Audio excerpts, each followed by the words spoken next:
Welcome to the deep dive.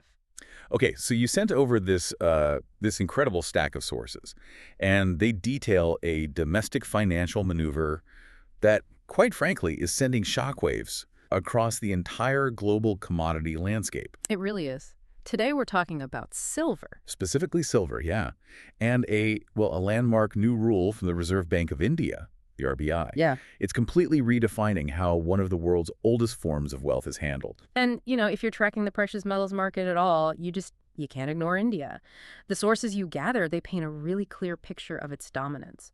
India is already the world's second largest market for physical silver investment. Right. But the number that really jumps out, the staggering one, is this.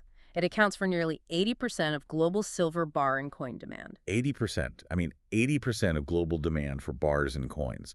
That one statistic tells you everything you need to know. Any shift in Indian policy isn't a ripple. It's a tsunami for the rest of the world. Exactly. And it's not just about investment, is it? No, not at all. India is also the world's largest consumer of silver jewelry and silverware by volume. So when a market of that size decides to fundamentally restructure how a commodity is valued, everyone from, institutional lenders to silver miners, they have to pay attention. Precisely.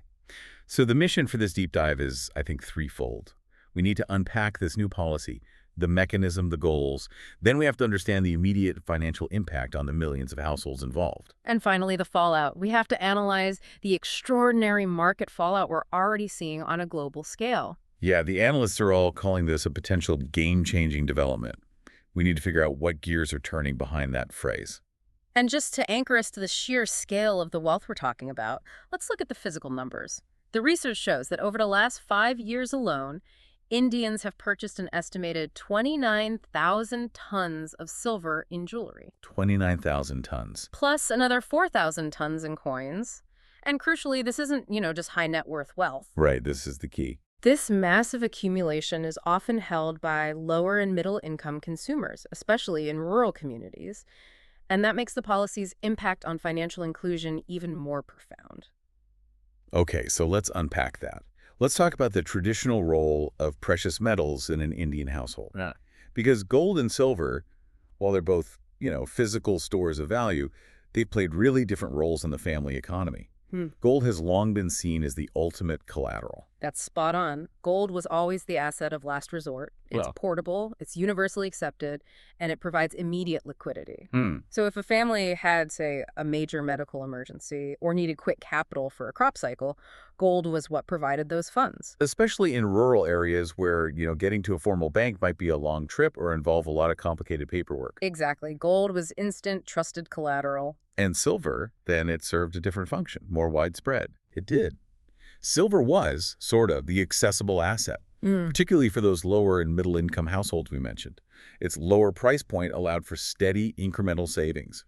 So instead of saving up for a large amount of gold, families would just steadily acquire silver. Often in the form of what? Like utensils or ornaments? Yeah, exactly that. Traditional utensils or personal ornaments, Yeah.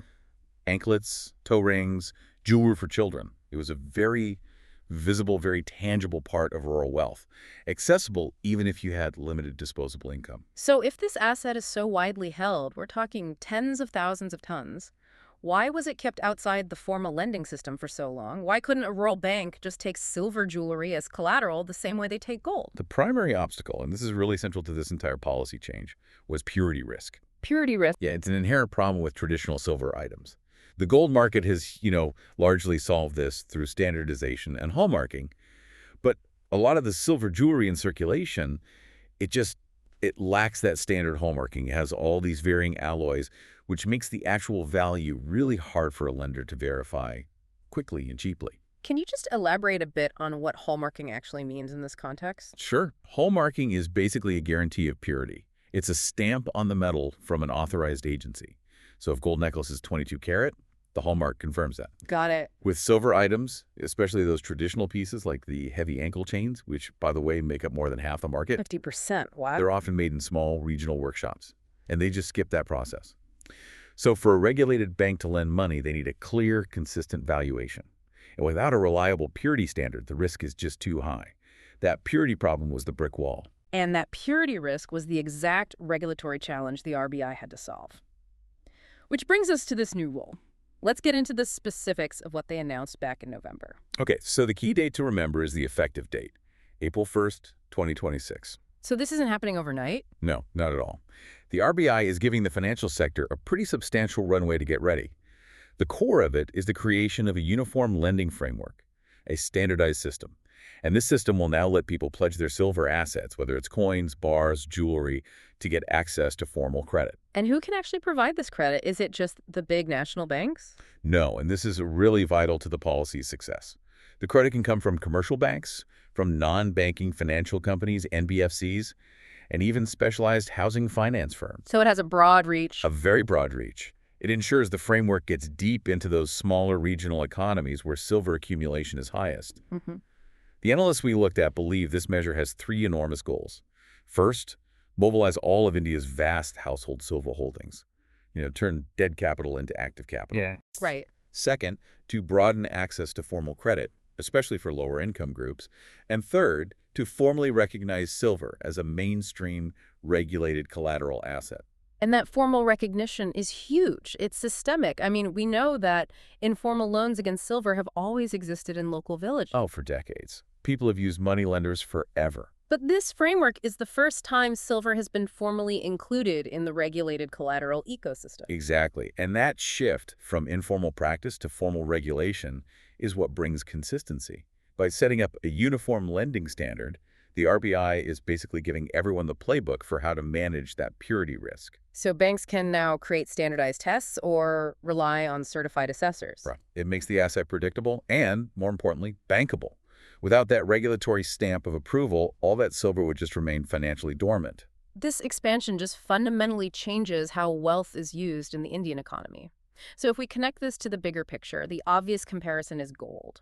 How does the market for gold collateral kind of set the stage for silver? It sets a very, very strong precedent. Let's just put the size of the formal system in perspective for a second. Total bank credit across India is about 193 trillion rupees. That's roughly 2.1 trillion US dollars. Okay. Within that system, gold has already shown the incredible power of monetizing personal physical wealth.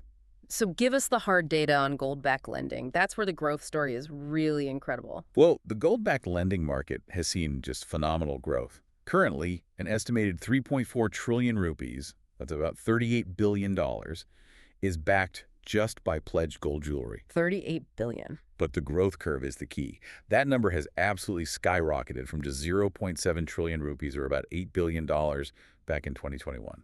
That's a five-fold increase in formal gold lending in just a few years. It is. It just shows that once the regulatory system gets comfortable with an asset and the processes like testing, storage are all streamlined, the consumer demand to monetize that physical wealth is just immense. It really demonstrates the speed at which capital can be mobilized once you have institutional trust. Lenders now have these refined operational processes for handling physical precious metals. Valuation, storage, insurance, all that is figured out. Right, the plumbing is already there. The plumbing is there. And those mechanisms, honed by the gold loan market, will be rapidly adapted for silver. So with silver loans on the horizon, is there a concern that they might displace gold loans or even traditional bank credit? The general prediction is that silver-backed lending will emerge as a crucial complementary product. So not a replacement. Not a replacement. It's not expected to displace gold. I mean, gold still has its superior liquidity and universal acceptance. Yeah. Instead, this framework is designed to activate wealth held by households who might not own enough gold, but have substantial silver assets. It's expanding the credit pie. It's about creating an additional pathway to credit. An additional, reliable pathway, using an asset that people have already accumulated. And the financial sector, they saw this coming. The sources note the RBI had been developing this framework since the start of the year and started sharing details with lenders back in October. Yes, the market was definitely anticipating a formal move. And that anticipation brings us to the most immediate and I think the most striking consequence of this whole policy change. Comes to global market impact. Yeah, the market reaction really confirms just how influential India is when it comes to physical silver. We've seen this latest surge in physical demand tied directly to the news of this rule. And the data here is just, it's illustrative. You just have to look at the imports from October. That's the month the central bank was actively talking to lenders about the new framework. The figures are, well, they're staggering. India imported $2.72 billion worth of silver in October. 2.72 billion. Now compare that to the same month in the previous year, October 2024, when imports were only $0.43 billion. So that's what, a 6 or 7-fold jump? It's Yeah. a sudden exponential leap in demand? Driven by institutional buyers' refineries, all stocking up in anticipation of this new regulated market opening up. And that kind of localized rapid-fire demand creates a huge global ripple effect. When India steps into the market for physical silver on that kind of scale, it just immediately creates a supply crunch in the over-the-counter market. Right. The OTC market, often centered in London, which is where the big institutional professional trading of physical metal happens, outside of formal exchanges. And that supply crunch, especially for the large industrial and investment-grade bars. It drove lease rates to record highs. Let's just quickly clarify what lease rates mean here. Sure. Lease rates are basically the cost of borrowing physical silver. So if a big bank or a refiner needs physical metal right away, they pay a lease rate to borrow it. When physical inventory gets tight, those rates spike because demand is outstripping the available supply. And the sources confirm this tight liquidity and solid demand through November have kept global silver stockpiles near record lows. And that combination of anticipation and tight supply translates directly into price action, supporting prices near new highs of, what, $59 an ounce, after pushing them well above 50. It's a clear demonstration that while the policy is domestic to India, its consequence is global price discovery. So what does this all mean for you, the listener, and for the global financial picture? The core takeaway from this deep dive is that India is facilitating this massive transition.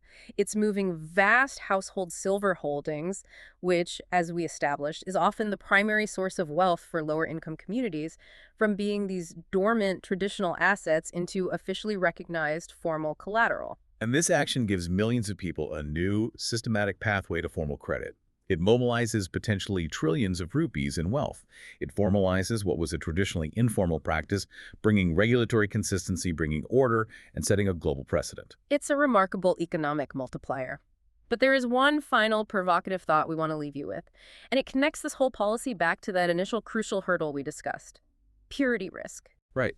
If you connect this to the bigger picture, remember the only thing that kept silver out of the formal system was the lack of reliable valuation, because of all that unhallmarked jewelry, which makes up over half the market. Okay. Now, the RBI's framework is designed to bring order and consistency. It inherently requires standardized purity and certification for any collateral to be accepted. So, if the new value of silver as collateral formally depends on verifiable purity and certification, which it has to satisfy regulated lenders, what will this new environment mean for all those traditional, unhallmarked silver ornaments that currently saturate the market? Will those older, culturally significant items gradually lose their economic utility as collateral? Could it force a massive, accelerated transition towards standardized hallmarked items over the next few years? That is the profound question about the future of traditional wealth and ornamentation in India as this formalization rolls out in 2026.